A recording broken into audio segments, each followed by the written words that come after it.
स्थापित करना चाहिए। इन्होंने बताया सख्यम आत्मनिवेदनम, उनसे दासता स्वीकार करो, उनसे सखी भाव रखो, सखा का भाव रखो, मित्र का भाव रखो और खूब भगवान का भजन करते करते भगवान की कृपा को प्राप्त कर लेना चाहिए। फिर जब ये सब हमारे अंदर आ जाएगा तब आत्मनिवेदनम, तब मन में आएगा कि अब तो प्रभु के अलावा कोई दूसरा है ही नहीं। फिर स्वतः हमारे आपके शरीर है आत्मनिवेदनम, अपने आप भगवान को समर्पित हो जाएगा। बोले भक्त वत्सल भगवान की जय हो।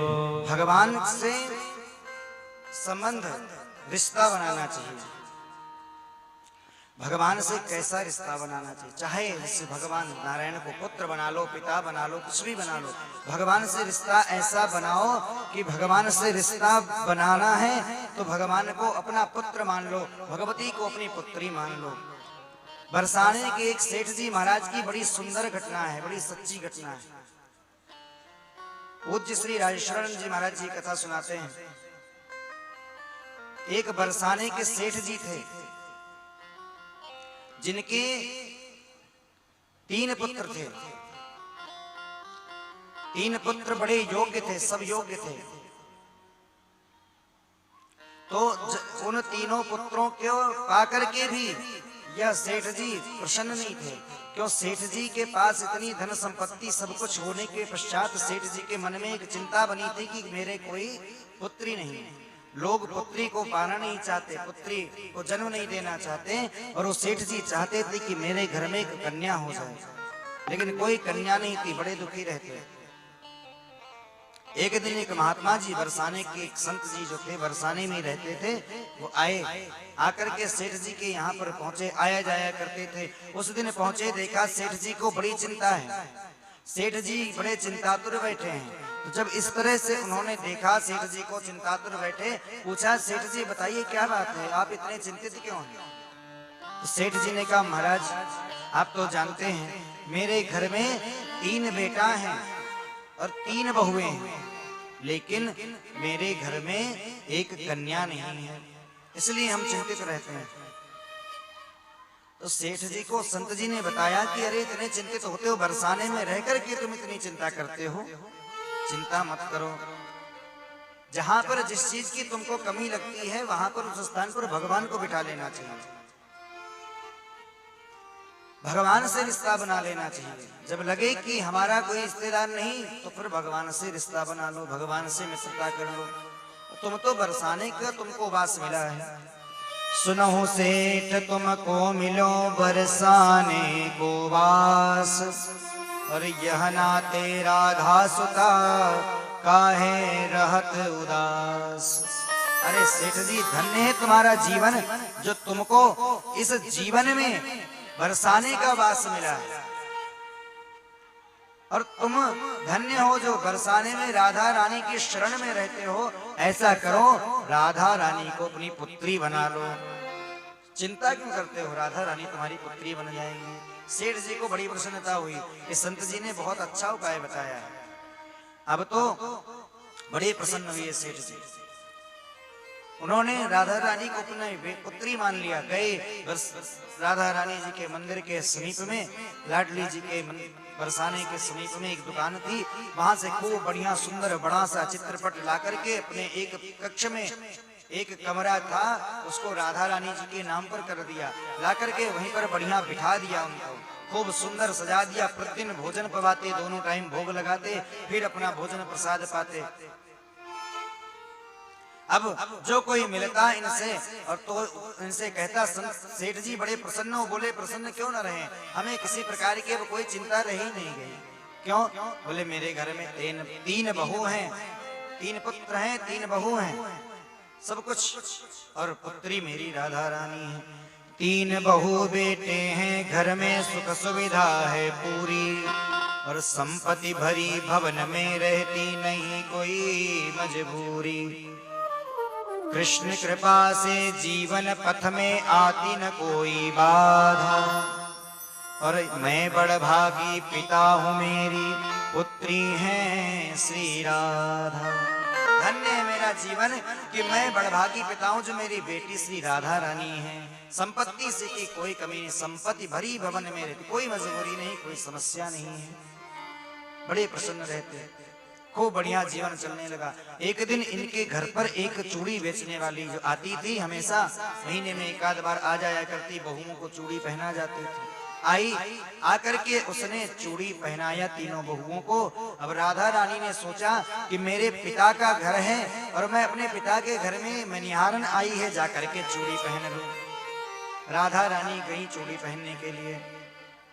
राधा रानी ने जाकर के चूड़ी पहन लिया हाथ में, बढ़िया सुंदर। अच्छे से मनिहारन ने देखा कि इतनी सुंदर स्त्री कन्या आज तक इसने देखा ही नहीं था अपने जीवन पर्यंत। इसने देखा सुंदरता, मोहित हो गई। सोचा कोई इनकी रिश्तेदार होगी, आई होगी, क्योंकि जानती थी कि 3 बहुएं हैं घर में, बेटी है नहीं इनके और कोई है नहीं। तो इसने सोचा कोई रिश्तेदार होगी, इसलिए कुछ बोला ही नहीं उसने चुपचाप जैसी राधा रानी ने चूड़ी पसंद किया, इन्होंने पहना दिया।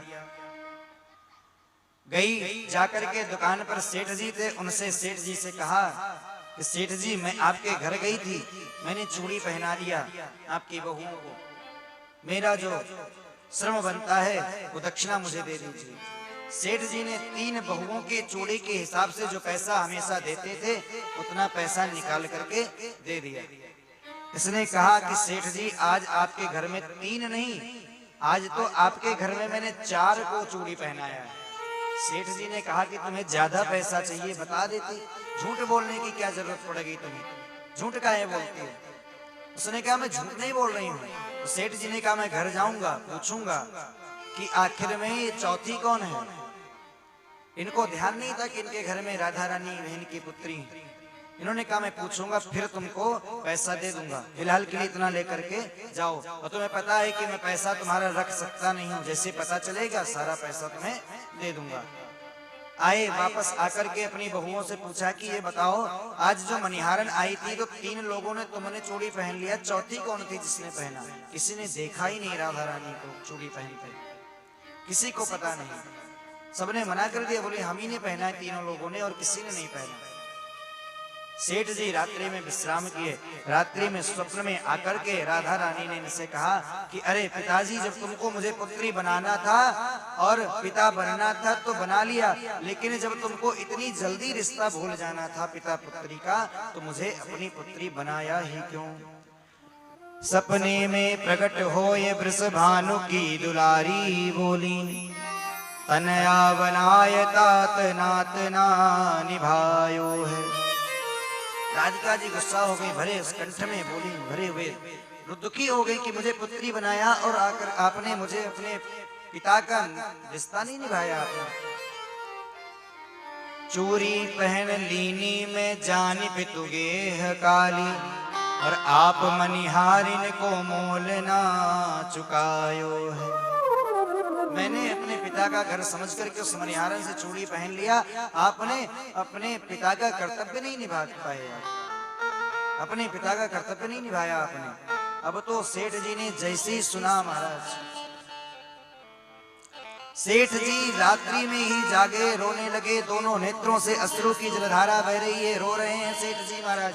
और सेठ जी रोते रोते रोते रोते रात्रि में जागे, किसी को नहीं बुलाया, किसी ड्राइवर को नहीं बुलाया, अपने आप उठे, जाकर के गाड़ी स्टार्ट किया, पहुंच गए मनिहारन के घर। जाकर के दरवाजा खोला, राधा रानी ने कहा कि आपको 3 बहुएं तो याद नहीं, बेटी नहीं याद रही। 3 बहू याद किंतु बेटी नहीं याद रही, कहत श्री राधिका को ही अभरी आयो है, और ऐसी भई दूरी कहो कौन मजबूरी हाय, आज 4 चूरी हित मोहि बिसरायो है। अरे पिताजी आपने 4 चूड़ी क्या मैंने पहन लिया, मुझे भूल गए। इतना जब सुना सेठ जी रोते हुए रोते रोते गए, जाकर के मनिहारिन को जगाया रात्रि में। इतनी रात में जब मनिहारिन ने दरवाजा खोला, सोचा सेठ जी क्यों आए हैं। सेठ जी उसके चरणों में गिर गए, प्रणाम किया, उनके हाथ को देखने लगे। अरे तुमने इन्हीं हाथों से मेरी पुत्री राधा रानी के हाथों को, हस्तकमल को स्पर्श किया, कितनी भाग्यवान हो तुम। मनिहारिन से कहने लगे रोते हुए, जुगल नयन जलते भरे, मुखते कढ़े न न बोल, और मनिहारिन के पाय परि लगे चुकावन मोल, लगे चुकावन मोल। मनिहारिन के पैर पकड़ लिया और जितना धन दौलत जो रख कर के गाड़ी में लाए थे सारा कुछ दे दिया। बोले ये गाड़ी में तुम ले लो, सब कुछ ले लो, मेरी संपत्ति ले लो, क्योंकि तुम इतनी भाग्यशाली हो, तुमने राधा रानी को चूड़ी पहना है। और अपना सब कुछ त्याग करके भगवान के उसी राधा रानी के मंदिर में जाकर के भजन करने लगे, संत बन गए, खूब भजन किया और राधा रानी का भजन करते करते प्राणों को त्याग दिया। उन्हीं के चरण में अपने प्राणों को त्याग दिया और भगवती राधा रानी के अचल भक्ति को प्राप्त किया। मनिहारिन ने भी कोई धन दौलत, कोई संपत्ति नहीं लिया, कोई दक्षिणा नहीं लिया चूड़ी की, वो भी चली गई, जाकर के खूब भजन किया। इसलिए भगवान का भजन करना चाहिए, भगवान से रिश्ता बना करके रखना चाहिए और रिश्ते को निभाना भी चाहिए। बोले राधा रानी सरकार की, बरसाने वाली की